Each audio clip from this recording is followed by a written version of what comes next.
Hi மக்களே, சிரஞ்சிருக்கிய serial April 3, 2026 என்ன நினச்சின்னு பார்க்கலாம். அதுக்கு முன்னாடி நம்ம சேனலை மறக்காமல் சப்ஸ்கிரைப் பண்ணி லைக் பண்ணிக்கோங்க. சிரஞ்சிருக்கிய சீரியலில் வந்து கருணாவுக்கு வந்து இந்து சாப்பாடு ஊட்டி விட்றா. காலையிலேருந்து நீ சாப்பிடு அப்படின்னு சொல்லி ஊட்டி விட்றா. அப்போதைக்கு கருணா வந்து அவங்க அம்மாவோட ஃபோட்டோ அங்கே இருக்குது வீட்டில்.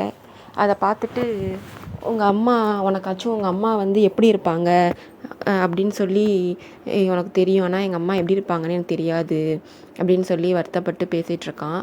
அப்போதைக்கு அவங்க அம்மாட்ட ஃபோட்டோ எடுத்து நின்றுக்கிட்டு இந்து சொல்கிறா, அம்மா நம்ம அப்பா அதோட ஆப்ரேஷன் செலவுக்கெலாம் எவ்வளோ ஹெல்ப் பண்ணியிருக்கான் கருணா, அவங்க அம்மா எப்படியாச்சும் நான் கண்டுபிடிக்கிறதுக்கு நீங்கள் தான்மா ஹெல்ப் பண்ணணும் அப்படின்னு சொல்லிகிட்ருக்கா.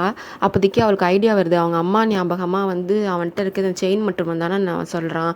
அந்த செயினை வந்து அவள் தானே போட்டிருக்கா.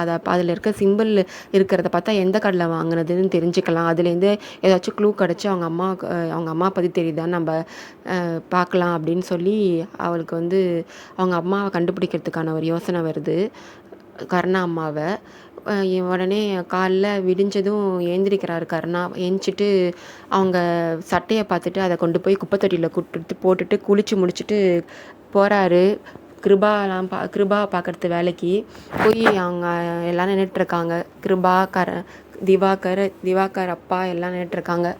அங்கே அவங்கள்ட்ட போயிட்டு கிருபாட்ட போயிட்டு, அண்ணா மன்னிச்சிருங்கண்ணா, என் தகுதி என்னன்னு தெரியாமல் நான் தப்பாக இப்போ நீங்கள் சொன்னதை புரிஞ்சுட்டு நான் வந்து நடந்துக்கிட்டேன். இனிமேல் நான் ஒழுங்காக இருக்கேன் அப்படின்னு சொல்லி காலில் விழுந்து கெஞ்சுறான். இதான் லாஸ்ட்டு, இனிமேல் நீ இந்த மாதிரிலாம் நடந்துக்கிட்டீங்கன்னா நான் என்ன பண்ணணும்னு எனக்கே தெரியாது அப்படின்னு சொல்கிறாரு. திவாகர் அங்கேருந்து, உனக்கு இந்த ஆசைலாம் தேவைதானா, இந்த ஆசையெல்லாம் வச்சுக்கிட்டு நீ வந்து இங்கே இருந்திருக்கியா உனக்கு அப்படின்னு சொல்லி திவாகரை அடிக்க போகிறாரு. உடனே அதுக்கு கிருபா வந்து நீ வந்து ஃபோட்டோ எங்கள் அம்மாவுக்கு வாலி அமாவாசை வருது, ஃபோட்டோ சுத்தம் பண்ணி ரெடி பண்ணு படைக்கிறதுக்கு அப்படின்னு சொல்லி கிருபா வந்து கர்நாட்டை சொல்கிறாரு. சரின்னு சொல்லி நான் ரெடி பண்ணுறேன்னா நான் பார்த்துக்கிறேன் அப்படின்னு சொல்லி ஃபோட்டோ தொடச்சிட்ருக்காரு. அப்போ வந்து இந்தோட அப்பா ஃபோன் பண்ணுறாங்க.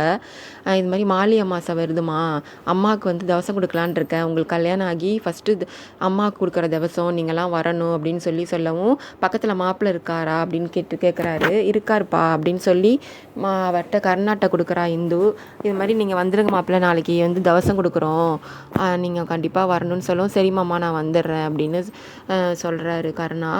அப்போதைக்கு கருணா சொல்கிறாரு இந்துக்கிட்ட, உங்களுக்காச்சும் உங்கள் அம்மா வந்து எப்படி இருப்பாங்க அப்படின்னு தெரியும், நீங்கள் திதி குடிக்கிறீங்களா, எதை நினச்சி எங்கள் அம்மாவுக்கு நான் திதி கொடுக்கறது அப்படின்னு சொல்லி வருத்தப்படுறாது. நீ வந்து கவலைப்படாத கருணா, உங்கள் அம்மாவை நான் கண்டுபிடிச்சி தரேன் அப்படின்னு சொல்லவும், எங்கள் அம்மா வந்து கண்டுபிடிக்கிறதுக்கு எனக்கே வந்து நானே எங்கள் அம்மாவை பார்த்ததில்ல, எப்படி இருப்பாங்கன்னு தெரியாது, நீ எப்படி கண்டுபிடிப்ப அப்படின்னு சொல்கிறாரு கருணா. இவ வந்து நான் எப்படியாச்சும் உங்கள் அம்மாவை நான் கண்டுபிடிச்சிக்கிறேன், உங்கள் சொந்தக்காரங்கெல்லாம் எங்கே இருக்காங்க என்னன்னு தெரியல, நான் கண்டுபிடிக்கிறேன்னு மனசில் நினச்சிக்கிட்டு ஜெயந்திகிட்ட சொல்லிவிட்டு இவ வந்து காலையிலே ஜெயந்திகிட்ட சொல்லிவிட்டு இவ கிளம்பி போகிறா அந்த கடைக்கு. அதில் இருக்கிற சிம்பிள் அரிச்சு கண்டுபிடிக்கலான்னு சொல்லி நகைக்கடையில் போய் விசாரிக்கிறா. இது மாதிரி இந்த செயின் உங்கள் கடையில் செஞ்சது தானா, இந்த சிம்பிள் இருக்குது அப்படின்னு சொல்லவும் அவர் வந்து பார்த்துட்டு ஆமாம் இங்கே செஞ்சதாம்மா அப்படின்னு சொல்லவும், இது வந்து 20 வருஷத்துக்கு முன்னாடி வாங்கினவங்க டீட்டெயில்ஸ் ஏதாச்சும் தெரியுமா அப்படின்னு கேட்குறா.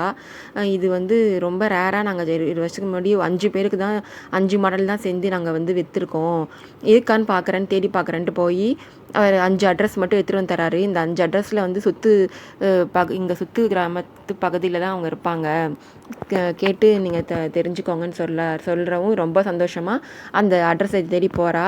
அப்போ தான் ஜெயந்தி வந்து கிச்சனுக்கு வந்து இவ வந்து நகைக்கு அவங்க அம்மாவை தேடுறதுக்காக போனாலே நகை கடைக்கு, என்னாச்சுன்னு தெரியலன்னு கால் பண்ணுறா ஜெயந்தி இந்துக்கு.